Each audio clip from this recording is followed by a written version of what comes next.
good, YouTube? Guys, this is Mikey Stacks, and here I am to review the one night WWE goes extreme. I mean, even though this is the same company that brings you Hell in a Cell, TLC, Elimination Chamber, but yeah, this is only the one night where we go extreme, right? But we're not gonna waste no more time. I'm about to give you my review and my thoughts and opinions on how the night went, and we're gonna take it match by match. Here we go. And to make sure I didn't miss anything, I wrote down everything. All right, to start the pay-per-view off, we got New Day versus AJ, Omos, and Bobby Lashley. I don't know about you guys, but this match is really giving me the vibe of this is the New Day last match together for a while, I guess. I guess Kofi and Xavier's about to go to SmackDown, and probably while Big E stays on Raw. I just feel like they're about to be separated. That's the vibe I got. The match was pretty okay. It wasn't made to be nothing too special. Just, it was a good way to kick off the show. But I do hope that AJ is split in this brand draft. AJ needs to go on a singles run and get back into that championship title picture. The winner was the New Day. It was okay. Like I said, it was a good way to kick off the show. I enjoyed it. A lot of spots. Kofi flying,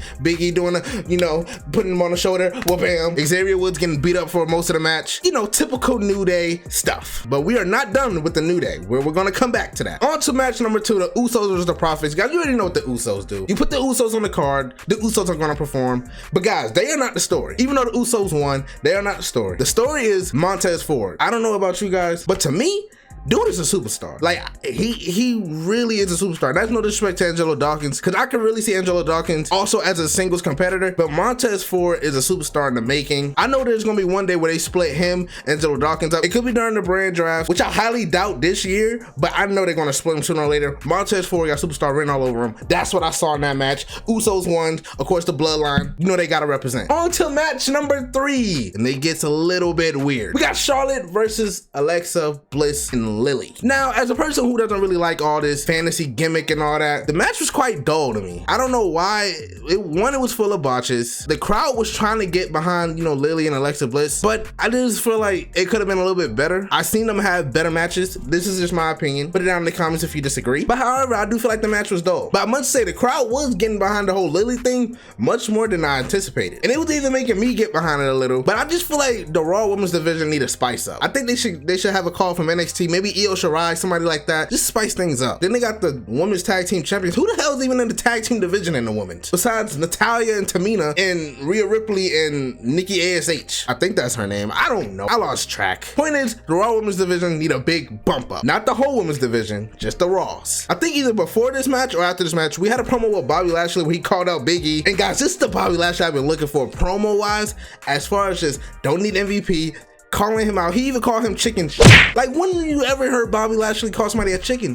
Like, it was great. And then be like, okay, Bobby Lashley about to come out and But then Big E respond, but we're gonna get to that later. After that, we also had another little backstage sandwich with Paul Heyman and Kayla Braxton. Guys, Kayla Braxton, so she just really blows my mind, you know? Okay, keep on track. Paul and Kayla had a backstage segment, and you know, usually these are funny, whatever. Paul was on the phone, Kayla was coming, trying to interview Paul as always, because Paul was always on the phone when Kayla's around or always talking to somebody, and Kayla was trying to get in on the scoop. Paul wouldn't let her. Then the Usos came and Paul dipped out. Nothing too serious, just Paul doing his magic, Kayla doing her magic. It was funny. Okay, now we about to start spicing things up, because the later half of Extreme Rules actually got pretty good, at least in my opinion. We had a triple threat for the United States Championship with Jeff Hardy, Sheamus, and Damian Priest. To me, this was the sleeper match of the night. Everybody knew this match had potential to be good, but nobody thought it was gonna be this good. Yes, they had botches. I know.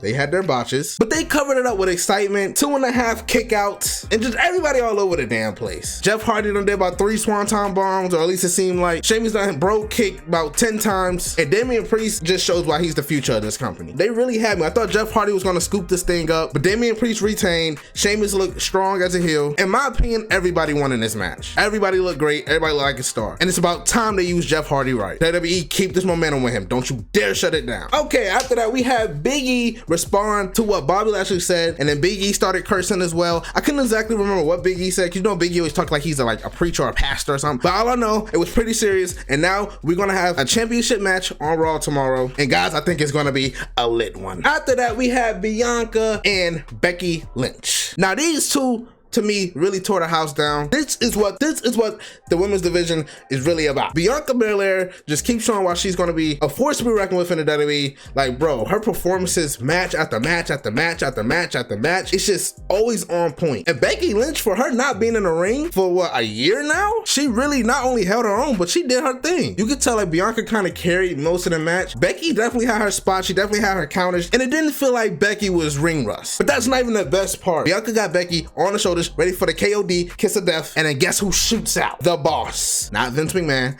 the boss, Sasha Banks. Every time, and I know this can't be me, why does every time Sasha Banks come back, she looks to look better and better and better? It's like, okay, she's at the pinnacle of prettiness. There's no way she's gonna come back looking better, and then boom, she surprised us all. So now, hopefully, they all get drafted to SmackDown or Raw, wherever they're going. Hopefully, all three of them will be drafted to the same brand, and we get that rivalry, because, oh my God, I think we're gonna get that at Crown of Jewel, to be honest, but that's gonna be a triple threat that I cannot wait to see. And then after that, we got the main event, the Demon, Finn Balor versus the Tribal Chief, the head of the table, your Universal Champion, the one and only Roman Reigns. This match did take me for a bit of a spin, and let me tell you why. So first, you know, regular Extreme antics, kendo stick this, table that, but these guys was actually tearing the house down. I respect both of them for how they went at it. And besides Edge, we really haven't had nobody go really this aggressive with the Tribal Chief. Like, usually he always dominates most of the match, and then, you know, the other guy tried to do a little comeback, and then Roman Reigns shuts it down, hit a spear, boom, it's whatever. I wouldn't say for most of this match, but for a good bit of this match, the Demon Finn Balor was in control. I mean, he was really taking it to the Tribal Chief, and there was times where I thought, is he actually gonna win? Even though I really knew he wasn't gonna win, because think about it, Brock's about to face Roman at Crown Jewel, so we knew he wasn't gonna win. Finn Balor came out at some point in the match, hit Roman Reigns with the beautiful coup de grace from the top rope. Boom, we thought it was done. Count the pin, 1, 2, and of course, who comes out? The Usos. Drag Finn Balor out the rim, starts to beat the hell out of him, but wait, Finn Balor's not going for it. The Usos try to set up a table, try to put Finn Balor through it, didn't work. Finn Balor gets his revenge, put Jey Uso through the announcer table, whatever, put Roman through the very tables that his cousin set up, and just when we thought, okay, but before he put Roman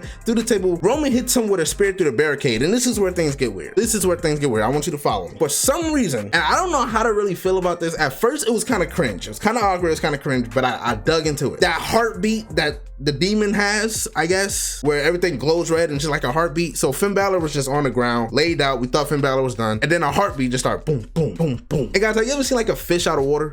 That's what Finn Balor was looking like. He was just like boom, boom, boom, boom. And I'm like, what the? So I guess after hearing the heartbeats of the Demon, then comes back, start kicking the hell out of Roman Reigns, start kicking the hell out the Usos. He put Roman through the table, roll him in the ring. He was about to go for the coup de grace just one more time. One more time was gonna seal the deal and make the Demon the champion until the top rope collapse. Not the entire ring, the top rope collapse. I was confused about it. I didn't really necessarily agree with the ending.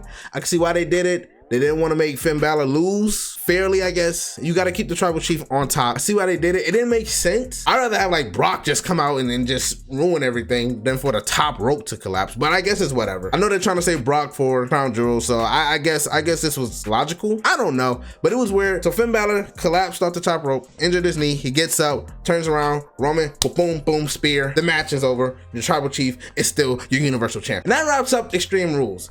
What did I think about the show? The first half had its ups and downs, had its roller coasters, just to, you know, keep you in it long enough until that second half hit. It really all started with that triple threat. That triple threat really brought that excitement. It was the Bianca and Becky. That match was good. And then after that, it was Balor and the Tribal Chief. So the second half of Extreme Rules, like I said, was really good to me, in my opinion, as far as WWE standards. So all in all, not a bad pay-per-view. This was just to set everything up until Crown Jewel. But WWE, you actually did okay to me. You actually did okay.